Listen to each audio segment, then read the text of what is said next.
Hello friends, mythology story number 18 सती part 2। तो सती जो थी वो अब यंग एज की हो चुकी थी और ऐसे ही एक दिन वो अपने नगर में घूम रही थी। तो सती ने नोटिस किया कि कुछ शिल्पकार चोरी छुपे कुछ बना रहे हैं। तो सती को उत्सुकता हुई कि वो क्या बना रहे हैं, मैं जाके देख के आती हूँ। तो जब सती वहाँ पहुँच गई अचानक से और उन्होंने देखा तो वो शिल्पकार शिवलिंग बना रहे थे। अब जो सती थी वो तो शिव के बारे में ही कुछ नहीं जानती थी, तो वो शिवलिंग के बारे में भी क्या जानती होगी, कुछ भी नहीं पता था। तो सती को देख करके वो सभी शिल्पकार बहुत बुरी तरह डर गए, क्योंकि दक्ष की पुत्री ने उन्हें देख लिया था। तो सती ने उनसे पूछा कि ये क्या बना रहे हैं आप। तो सभी शिल्पकारों ने बोला कि ये शिवलिंग बना रहे हैं और ये आप ये बात अपने पिता को मत बताना कि हम लोग शिवलिंग बना रहे हैं। तो सती को बड़ी आश्चर्यचकित हुआ कि इसमें छुपाने वाली क्या बात है, मतलब अगर आप कुछ बना रहे हैं तो उसमें आप ऐसे चोरी छुपे क्यों बना रहे हैं। तब उन शिल्पकारों ने बोला कि ये जो है ये शिवलिंग है और आपके पिता ने आदेश दे रखा है कि यहाँ पर उनके राज्य में शिव से जुड़ी हुई कोई भी चीज़ का नाम भी नहीं लिया जाएगा और हम ये शिवलिंग बना रहे हैं, तो ये हमारे अपराध केस में आ जाता है, तो आपके पिता हमें दंड देंगे, इसलिए आप अपने पिता को इस बारे में मत बताना। तो सती ने उनसे पूछा कि आप ये क्यों बना रहे हैं। तो उन्होंने कहा कि इस आपके नगर के बाहर ऋषि दधीची का आश्रम है, तो ऋषि दधीची के लिए हम ये शिवलिंग बना रहे हैं, उनको चाहिए था। तो वो सती और सवाल पूछने लग गई कि ये शिव कौन है।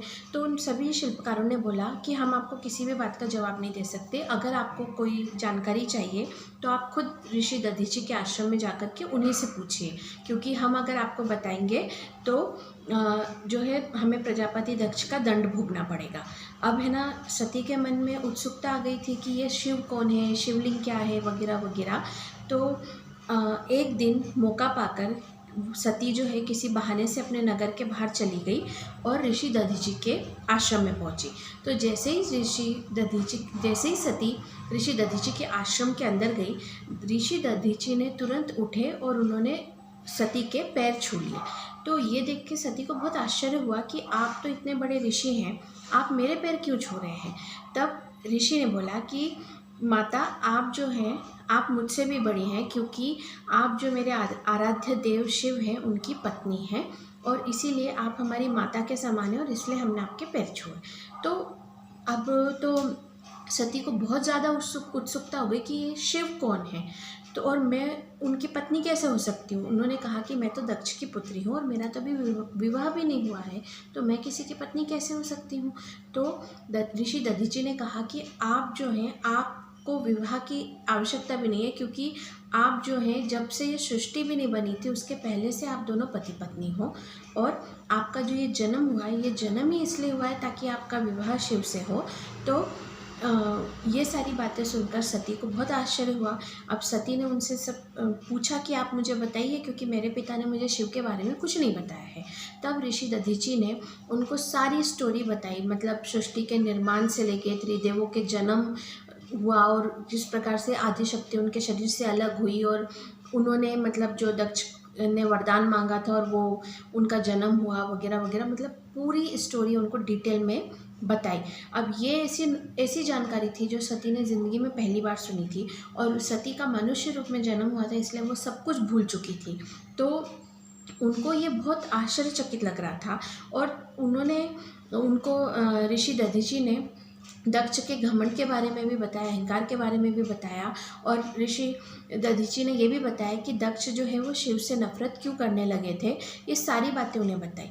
तो ये सब सुन के मतलब सती जो है वो बहुत आश्चर्यचकित हो गई और कहीं ना कहीं उनके मन में ऐसा भी लग रहा था कि पता नहीं ये ऋषि सच बोल रहे हैं कि नहीं, क्योंकि कोई भी जो है अपने माता पिता पर पहले भरोसा करेगा और एक ऐसे ऋषि जिनको उन्होंने ज़िंदगी में पहली बार मिली हो वो उन्हें इस तरीके की जानकारी देंगे तो वो तो बिलीव करना मुश्किल ही होगा।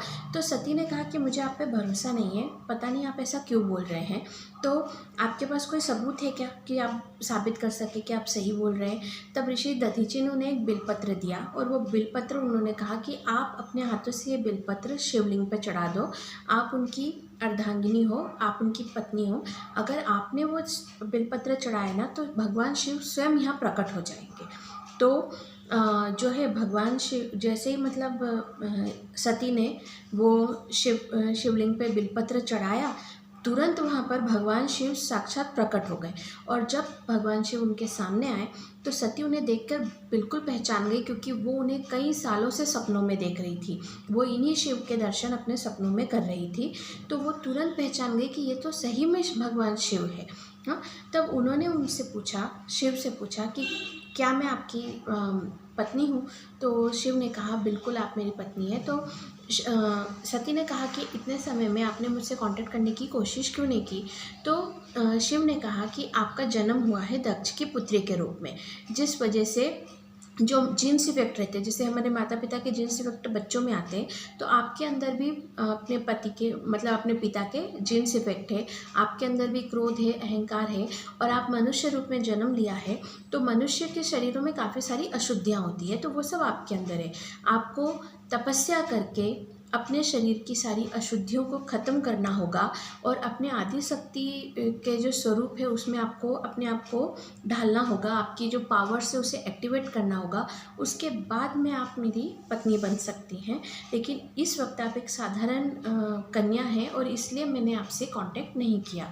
तो अगर आप तपस्या करके ये सब हासिल करेंगी, उसके बाद ही हमारे विवाह हो तो सही रहेगा। अब ये सारी बातें सती को पता चली, और फिर शिव जो है वो सती से विदा लेकर वहाँ से चले गए। हाँ, अब जो शिव है वो कहाँ चले गए? तो हम जानते हैं कि शिव कैलाश पे रहते हैं, लेकिन उस समय शिव कैलाश पे नहीं रहते थे, क्योंकि वो जो है एक मतलब जब तक सती का जन्म नहीं हुआ था तब तक वो अंतरिक्ष में एक स्थान पे ध्यान में लीन थे। और जब सती ने दक्ष के यहाँ पे मनुष्य रूप में जन्म लिया, तो सती के लिए भगवान शिव भी पृथ्वी पे आकर निवास करने लगे। लेकिन उनका निवास स्थान आज के समय में जहाँ पर सऊदी अरब या इजिप्ट वगैरह है, जहाँ पर अभी रेगिस्तान है, उस समय पृथ्वी पे कहीं पर भी रेगिस्तान नहीं हुआ करता था। पूरी की पूरी पृथ्वी फर्टिलाइज थी, और हर जगह पेड़ पौधे और जंगल हुआ करते थे। तो इस तरह जहाँ पर अभी इजिप्ट बसा हुआ है और जहाँ पर अभी सऊदी अरब बसा हुआ है, उस पूरे एरिया में पूरा घना जंगल था, और भगवान शिव जो है वो वहाँ उस जंगल में निवास करते थे, ताकि वो वहाँ पर शांति से ध्यान में लीन हो सके। तो उस स्थान पर उनका निवास स्थान था, और वो वहाँ पर निवास करने चले गए। अब जब है जो दक्ष है उन्हें पता चल चुका था कि जो सती है वो नगर से बाहर दधीची के आश्रम में गई है, तो उन्होंने जो है सती को दधीची के आश्रम से वापस ले आए। और सती को उन्होंने मतलब काफ़ी नाराज़ हुए सती पर कि आप इस तरह वहाँ पे क्यों गए बिना हमारी इजाज़त के। तो सती ने उनसे सारी बातें कही कि मुझे ये पता चला है। तब दक्ष जो है वो उन्होंने सती का विरोध करने लगे कि ये सब झूठ है, आपको गलत बातें सिखाई जा रही है, एक्सेट्रा एक्सेट्रा। तो फिर क्या हुआ कि जो है सती के मन में तो बहुत सारे सवाल आ ही चुके थे। तो उन्होंने ना अकेले में अपनी माँ से पूछा, प्रसूति से। तो प्रसूति ने उनसे कहा कि जो भी बातें आपको बताई गई है वो बिल्कुल सही है, क्योंकि प्रसूति भी ये बात अच्छे से जानती थी। तो सती ने प्रसूति से पूछा कि आपने इतने सालों में मुझे ये बात बताई क्यों नहीं? तो प्रसूति ने कहा कि मैंने आपको इसलिए नहीं बताई क्योंकि मेरे पति जो आपके पिता हैं दक्ष, उन्होंने मुझे मना किया था, और जो एक स्त्री रहती है उनके लिए अपने पति की इच्छा का पालन करना एक इम्पॉर्टेंट चीज़ होती है, और इसीलिए मैंने उनकी इच्छा के विरुद्ध जा कर के तुम्हें और तुम्हारी सच्चाई नहीं बताई। तो ये सारी बातें सती को पता चल चुकी थी। अब सती इसके आगे क्या करती है, इसकी कहानी जानने के लिए हम मिलते हैं नेक्स्ट वीडियो में। तो आज का वीडियो यहीं ख़त्म करते हैं। Okay, bye.